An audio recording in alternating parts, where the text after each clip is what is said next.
coaching. Kunua coaching. Well, hi and welcome to our Kuno podcast today, everybody. We've got Sierra with us. How are you doing, Sierra? I am so good, thank you. So we have had some storms where I am for the last few weeks, but I'm hoping the connection's going to hold out, fingers crossed. And I'm mega excited to have Sierra with us because she's got a huge history of being an entrepreneur. Sierra, do you want to just introduce yourself to our listeners and let them know a bit about your background? Yes, absolutely. So I am a third generation entrepreneur. I've been around small business ownership forever and born and raised in North Dakota. So we're about an hour or so from the Canadian border, very cold, very remote place to be raised, but just a great place to learn how to build a small business. And so I've had multiple small businesses. Some I've done exceptionally well. Some I have learned a lot of lessons from. And so I'm excited to visit with you about that today.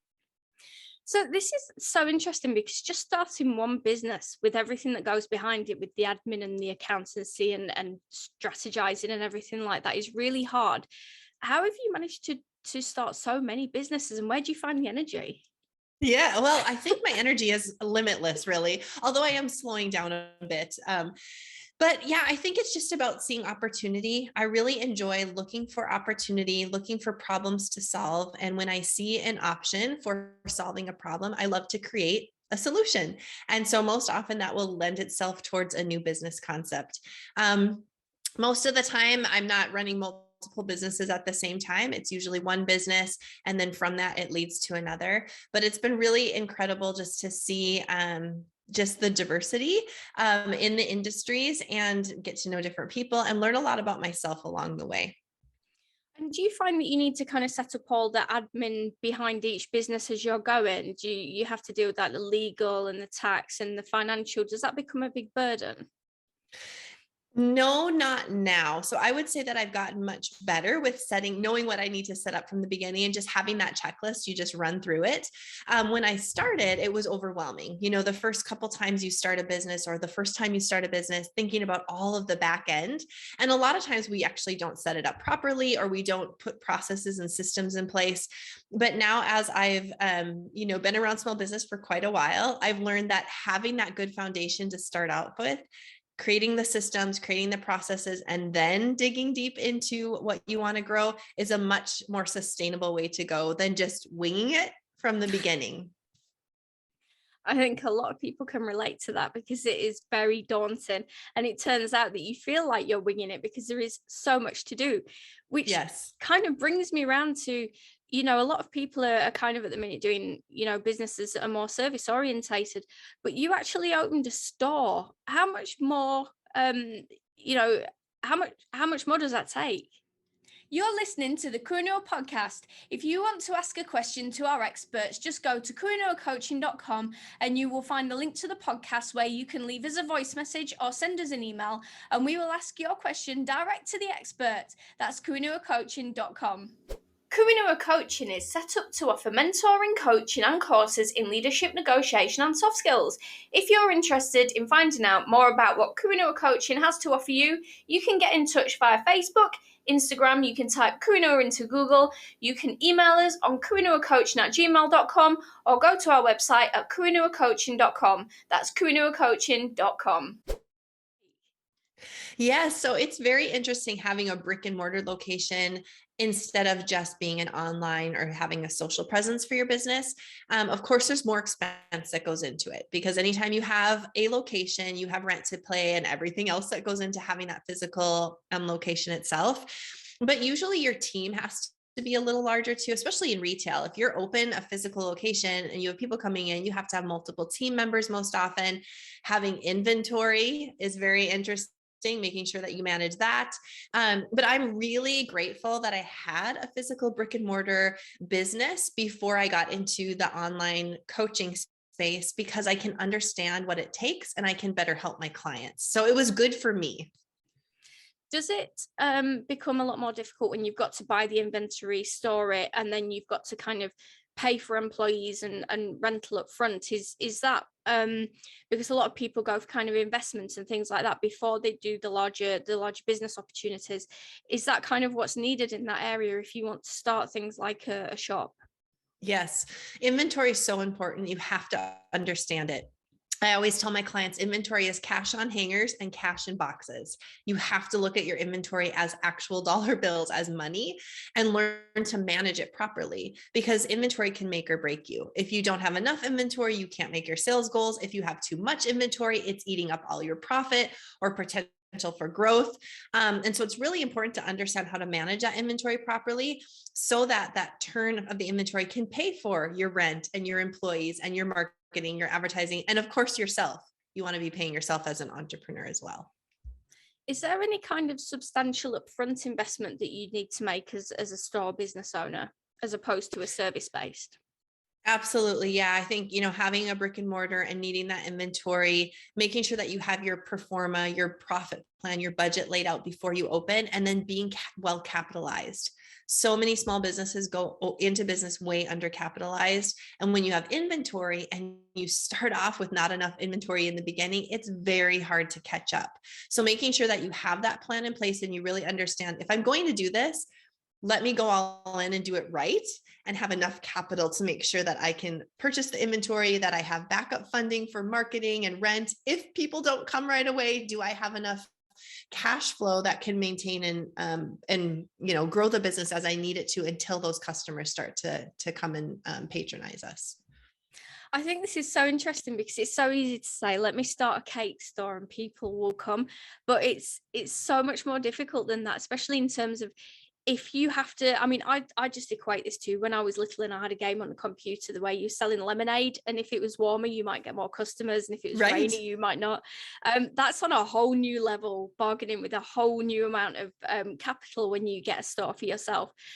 What kind of level of stores do you kind of work with inventory wise? Do you work with kind of small inventories or really large ones? And is there a difference between what people need to do? That's a really good question. So I work with all sizes. I'll work with someone that has multiple locations and someone that's just starting out and all they do is sell online. So really, it doesn't matter the size because the tools, the processes, they're the same. It's just how we use them might, be a little bit different. So the important piece is when I start working with the client, whether they've been in business for 10 years and they're a multi-million-dollar boutique store or they're just starting, what is your budget?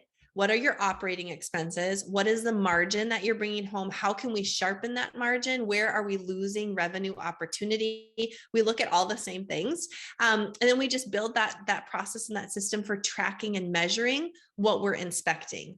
Because that's another thing that I find, like a lot of times small business owners, we get the information, we know what to look for, but then we don't know what to do with it. So we also have to go the next step of, now I have the information. Now I know how much inventory I need. But what do I do with that information? How do I use that to grow? That's one of the big issues that I see at the minute. Everybody's being told to start a service business and get your website and socials up and running and do this and do that. And it's just like, how do I do that?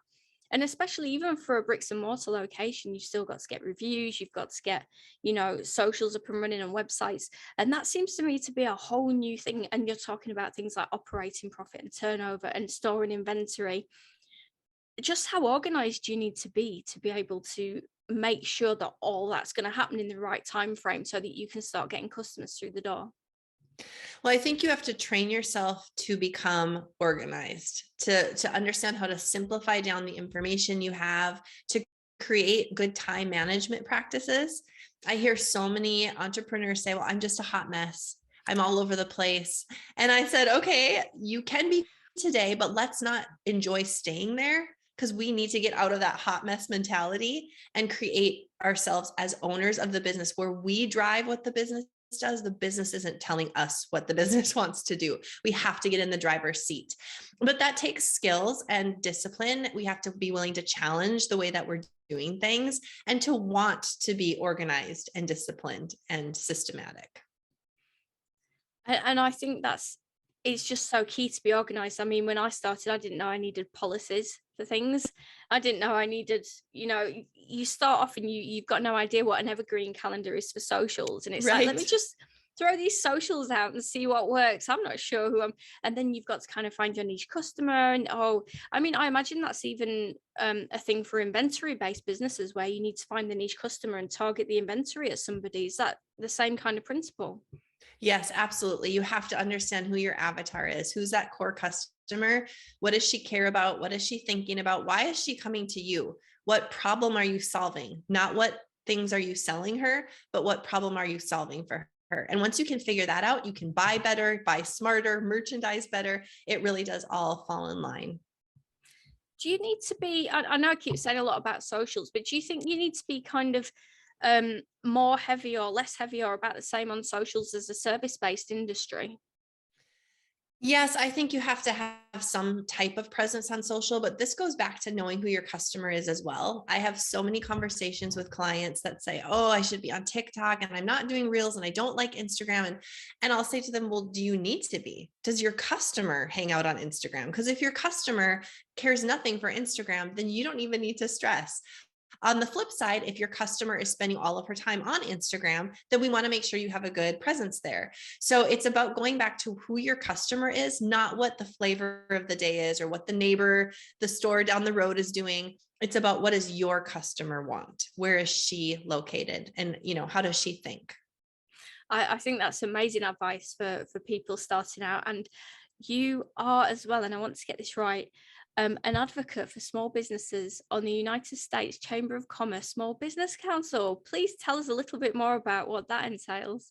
Yeah, so I was on the Small Business Council for several years. I'm taking a break right now, but it was just a really great way for me to go to DC, go to the Capitol, and just advocate for small business owners. I think, so many times our leaders in politics, they just don't know our stories, and they just need to know our story and understand what's going on in the small business world. And they're very interested in learning and listening, but we have to speak up and tell our story and educate.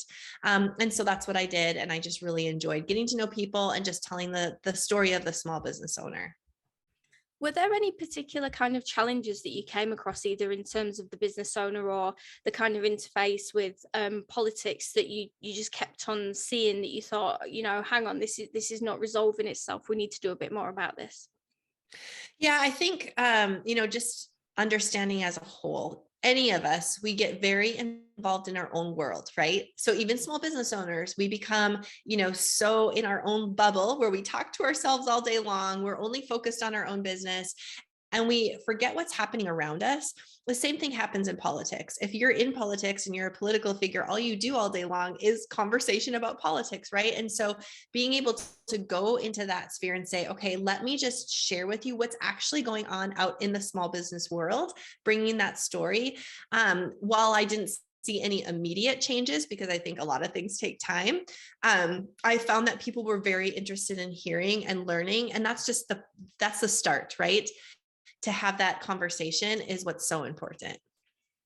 You mentioned earlier as well a little bit about mindset in terms of kind of getting stuck in habits or mindsets that are not conducive to moving forward within the business. Are there any kind of regular mindset issues that you might come across, and how do you think that small businesses and entrepreneurs, the founders and the CEOs, etc., can kind of move past these? Because it seems to me that mindset is one of the biggest issues as to why we tend to have problems with our businesses, because we believe a certain thing or we can't get past a certain thing. Have you got any kind of views on that? Yes, I like to talk a lot about living big, which is bold and intentional and grateful. And we do this both in our personal life, and we need to do this in our business life as well. And it really feeds on, one with the other. So I think a lot of times as small business owners or people, our mindset becomes very small and very fearful, right? We're worried we might have a downfall, we might have a failure, and that might shape the way that we're willing to take a risk, that we're willing to step out and do something different or put ourselves out there. And so we begin to live really small and really fearfully. And when we do this, we limit our opportunity for growth, for change, for discovery. And so it's all about being really bold in the decisions we make, understanding that we can, tomorrow's a new day with no mistakes in it, that we can be really intentional. So every choice we make, We think about it with purpose. We discover, we learn, we constantly want to grow and listen from other people's viewpoint. And that we're really grateful for wherever we are, because once we become really grateful, it comes around full circle and we find ourselves even more bold in the actions we're going to take. So that's the mindset that I really like to visit with entrepreneurs about. How can you be living big instead of living small and fearfully? Does the money side of things come into that, where it can be, I'm not hitting, because I know we're all told to kind of plan out our profits and things, we're maybe not hitting the profit goal, or we're not getting through to our ideal market, or something's happening in terms of money where we get more fearful than kind of growth mindset, and then that can pull us back. Do you see that at all? And if you do, what kind of advice do you give to people on that? Yeah, I think this living big idea really plays into that. So think about, I've set my goals for the year. I'm halfway through the year. I'm not making my goals. What we want to do is question ourselves, draw inward, stop working hard, stop thinking forward. But if instead we said, I'm going to be bold and I'm going to seek advice. I'm going to go out and ask somebody who knows much more than I do what I'm looking at wrong, how I could look at this differently. And then I'm going to be really intentional to make choices to do things differently. Maybe I find that my time management is really suffering. That could be a part of why my goals aren't being met. So I'm going to be intentional with the choices I make with my time, or intentional with the coach that I hire to help me. And then I'm going to be grateful for every win, even if they're small, right? Because a lot of times we look for that big win and we want to celebrate that. Oh, I met, $1 million mark, or, I sold to this awesome client. But there's little wins we make every day. I decided to get up on time every single day this week, or I decided that I'm going to exercise and I know that that's going to make me feel better and I'm going to celebrate that win. So looking at all of those little wins will help us become grateful. And every time that we build momentum in our business life, it gives us confidence to do more. So the more grateful we are, the more momentum we're building, the more confidence to be bold in the next action. I think that's amazing advice for anybody, even not even just starting out in business, but actually seasoned business owners as well, because we can all get stuck in a rut. Yes, we all get stuck, don't we? Yeah, and it's so easy to do it as well when you think, oh, that's not going as well, that's not going as well, but you've got to pick yourself up and move forward on to the next thing. Yes, or absolutely. reassess the old things and just make Right. them work for you. Yeah. Yes. And it is not as easy as it sounds, but it can be done. And kind of with that said, we are coming towards the end of the interview and it is always too fast. Would you like to tell people where they can find you on the internet? And it will be tagged below so you can click straight through. Go ahead. Absolutely. Yes. I would love for you all to follow me on Instagram, where you can watch all of my adventures. C Stockland is where you'll find me there. And then the next best place to find me and hang out is just on my website, sierrastockland.com. Perfect. And again, you'll be able to click through here. So do click through and check out the amazing things that are going on.